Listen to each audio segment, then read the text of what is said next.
Good morning, gentlemen. Um, my name is Tony Ado, and I come from New Jersey. Mr. Buffett, my question is on business valuation and growth.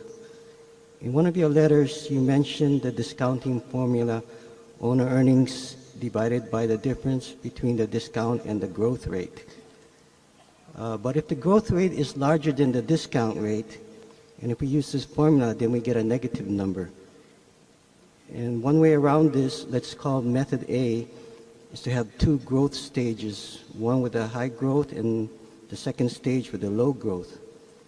And the second way, method B, would be to estimate how much the earnings is on the third year for the company, and then multiply this by the average price to earning ratio to get the price in the 10th year. I don't know if you use the method A or method B, but if not, I would like to ask Mr. Buffett, how do you estimate how much a company is worth if the growth rate is larger than the discount rate? Well, you put your finger on an interesting mathematical relationship, because if you're using a present value discount formula and you put in a growth rate that is higher than the discount rate as you have postulated, the answer, of course, will be infinity. And there are a lot of managements around who like to think their stocks are worth infinity, but we haven't found one yet.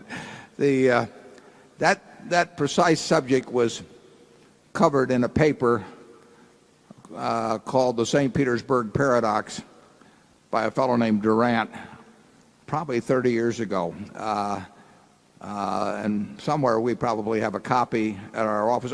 My guess is if you go to Google and you put in the name Durant and you put in St. Petersburg, you may be able to call up that article, although they aren't necessarily terrific on old articles.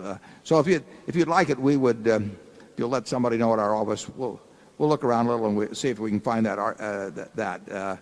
It gets very dangerous to project out high growth rates because you get into this paradox. If you say the growth rate of a company is going to be 9% between now and Judgment Day, and you use a 7% discount rate, it goes off, you get into infinity. And that's where people get in a lot of trouble. The idea of projecting out extremely high growth rates for very long periods of time has caused investors to lose, very, very large sums of money. There aren't many companies. Just take a look at the Fortune 500. Go back 50 years, they're commemorating that.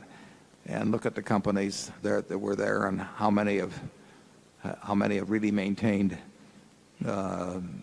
rates much above 10%. It's not an easy hurdle. And when you get up to 15, you're in the atmosphere, a rarefied atmosphere. So there's a real danger in projecting out high growth rates. And Charlie and I will very seldom, well, virtually never get up into high digits. You can lose a lot of money doing that. You may miss an opportunity sometime, but I haven't seen people who have been consistently successful doing that. And you do run into this paradox you mentioned. Charlie?